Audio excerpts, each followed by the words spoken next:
how I created that video. Alright, I started tracking the footage in After Effects and exported it to Blender using a plugin called Blender AE. After that, I tracked my back in Blender using a plugin called Geo Tracker. I added wings to my body and did some tearing on the clothes using shape keys. Render in cycles.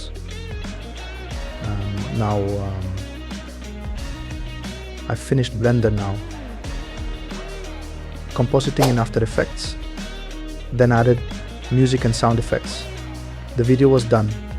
The whole process took around 1 week to finish, and I hope you have a great day.